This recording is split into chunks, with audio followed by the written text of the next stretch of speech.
Suspense पर से पर्दा आज सुबह सुबह उठ गया और सरप्राइज ये मिला कि राहुल गांधी रायबरेली से चुनाव इस बार लड़ रहे हैं, यूपी की सबसे स्टालवर्ट सीट। और वहीं अमेठी में जो मुकाबला होगा वो स्मृति ईरानी वर्सेस केएल शर्मा का होगा। बड़ी खबर यह कि अमेठी रायबरेली सीट पर उम्मीदवार घोषित हो गए हैं। रायबरेली से चुनाव लड़ेंगे राहुल गांधी, अमेठी से केएल शर्मा कांग्रेस के उम्मीदवार होंगे। प्रियंका गांधी चुनाव नहीं लड़ेंगी। अमेठी में स्मृति ईरानी वर्सेस किशोरी लाल शर्मा है और रायबरेली से राहुल गांधी वर्सेस दिनेश प्रताप सिंह है। तो ये दो नाम जिस पर नजर थी, पिछले एक महीने से कयास लगाए जा रहे थे कि आखिर गांधी परिवार की ये जो परंपरागत सीट रही अमेठी और रायबरेली, जिसमें 2019 में राहुल गांधी को बहुत बड़ा झटका लगा, अमेठी सीट चली गई, वो हार गए अमेठी से। उसके बाद ये उम्मीद थी कि जल्द ही ऐलान होगा, लेकिन नामांकन के आखिरी दिन जाकर सस्पेंस पर से पर्दा उठा है। और इस वक्त की बड़ी खबरों के बीच अब आपको बता देते हैं कि आखिर राहुल रायबरेली क्यों गए, अंदर की खबर आखिर क्या है। इंफॉर्मेशन आपके सामने और वजह जानना बहुत जरूरी है कि यह फैसला क्यों लिया गया है। वजह नंबर 1, इंदिरा और सोनिया की विरासत की जिम्मेदारी। वजह नंबर 2, जहां सोनिया गांधी के कहने पर मैदान में राहुल गांधी उतरे हैं। और वजह नंबर 3 की कांग्रेस के कार्यकर्ताओं का भी भारी दबाव था। हालांकि वजह नंबर 4 यह है कि रायबरेली को छोड़ने से गलत संदेश भी जाता, इसलिए अब इस वक्त TV9 आपको 3 बड़ी खबरें बता रहा है जहां बड़ा फैसला हुआ है रायबरेली और अमेठी को लेकर। पहला बड़ा फैसला यह कि राहुल गांधी रायबरेली से चुनावी मैदान में है। दूसरा बड़ा फैसला यह कि अब अमेठी से केएल शर्मा चुनावी मैदान में है। और तीसरा बड़ा फैसला प्रियंका गांधी को लेकर कि प्रियंका गांधी फिलहाल चुनावी मैदान में नहीं है, प्रियंका चुनाव नहीं लड़ेंगी। रायबरेली राहुल क्यों गए, इसकी वजह हमने आपको अब भी बताई। तो 4 वजहें हम आपको बता रहे हैं कि आखिर रायबरेली का चुनाव क्यों किया गया राहुल गांधी की तरफ से। अब बड़ा सवाल ये, आखिर अमेठी से केएल शर्मा क्यों चुने गए। TV9 पर अंदर की खबर आपको बताने जा रहे हैं, जिसकी वजह नंबर 1 क्या है आपको बताते हैं। केएल शर्मा दशकों से गांधी परिवार के बेहद करीबी रहे हैं, लॉयलिस्ट रहे हैं, भरोसेमंद रहे हैं। वजह नंबर 2, केएल शर्मा, किशोरी लाल शर्मा अमेठी के अलावा रायबरेली में भी सोनिया गांधी के प्रतिनिधि रहे हैं और रायबरेली लोकसभा क्षेत्र में कामकाज संभालते रहे हैं। वजह नंबर 3, अमेठी रायबरेली में कांग्रेस के रणनीतिकारों में शामिल रहे हैं किशोरी लाल शर्मा।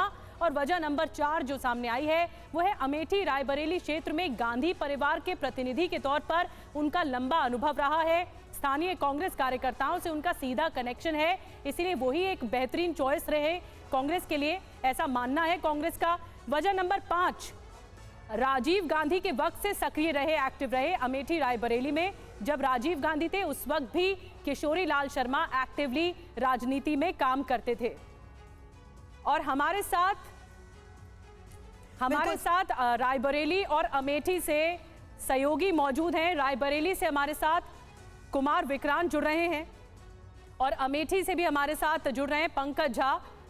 फुर्सतगंज एयरपोर्ट से हमारे साथ जुड़ रहे हैं पंकज झा, रोविंग एडिटर। सबसे पहले कुमार, मैं आपके पास आ रही हूं और ये बहुत सरप्राइजिंग रहा, रायबरेली सीट से इस बार राहुल गांधी लड़ रहे हैं, लेकिन एक बड़ी बात रही कि जो कांग्रेस के बड़े नेता लगातार कह रहे थे कि गांधी परिवार को सीट नहीं छोड़नी चाहिए, ऐसे में ये फैसला लिया गया।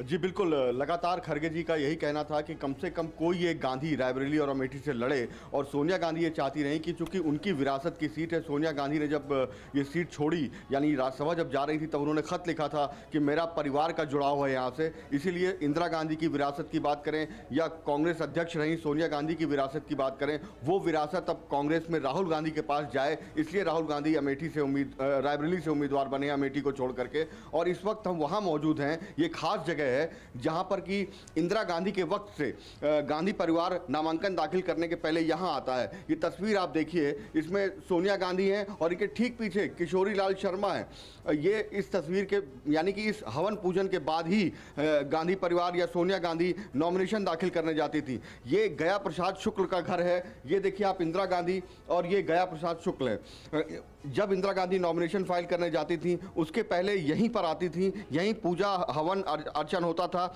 गुरु जी का घर कहा जाता है और ख़ास बात यह है कि इसको इंदिरा कार्यालय कहा जाता है चुनाव के वक्त में। और उनके पोते राम शुक्ल हमारे साथ मौजूद हैं। राम जी, आप बताएं कि 2019 में आपके पिता जगदीश प्रसाद शुक्ला जी थे, इंदिरा गांधी जी के वक्त आपके दादा गया प्रसाद शुक्ल जी थे, आज सोनिया गांधी यहाँ पर आएंगी और राहुल गांधी का हवन पूजन यहाँ पर होने वाला है। वो राहुल जी आएंगे 12 बजे लमसम, और यही आंगन में जहां इंदिरा जी हवन करती थी वहीं से वो हवन करके तो नॉमिनेशन फाइल करने जाएंगे अपने। आप हमको ले चलें वहाँ पर जहाँ पर हवन पूजन होगा का कार्यक्रम होगा, हम वहाँ पर चलते हैं, अपने दर्शकों को दिखाते हैं कहाँ पर यहाँ कार्यक्रम है। यहीं आंगन से राहुल जी आएंगे और नॉमिनेशन, यहीं इंदिरा जी भी आती थी, राहुल जी भी यहीं आएंगे, यहीं से नॉमिनेशन फाइल करने जाएंगे। ये मंदिर है जी, मंदिर जी, ये मंदिर है, यहाँ सब पूजा का स्थल है। यहाँ लोग प्रणाम करके अपने भाव, ये उनके लिए, ये उन गांधी परिवार के लिए फलदायी रहा ये कार्यालय, शुभता का प्रतीक है ये केंद्रीय कांग्रेस कार्यालय, और ये इंदिरा जी के नाम से जाना जाता है, प्रसिद्ध है। और इस कार्यालय का संचालन हमारे बाबा पंडित गया प्रसाद शुक्ल करते थे, जो इंदिरा जी का पूरा काम देखते थे। और उस समय यहाँ देश के बड़े बड़े मंत्री, गवर्नर यहीं सब आते थे। उनके लिए, उनके मन में है कि यहाँ से हम करेंगे तो हमारी विजय सुनिश्चित होगी। और बिल्कुल राहुल जी एकदम शानदार चुनाव लड़ रहे हैं और शानदार तरीके से चुनाव जीतेंगे। तो ये वो जगह है जहाँ पहले पूजा होगी, हवन होगा, और यहीं पर सोनिया गांधी, राहुल गांधी, प्रियंका गांधी पहुंचेंगे, यहीं पर पूजा होगी। और राम शुक्ल जो हमारे साथ थे वो यहाँ पर रहेंगे, क्योंकि पिछली बार इनके पिता यहाँ पर जगदीश प्रसाद शुक्ल जी थे, लेकिन अब उनका देहांत हो चुका है।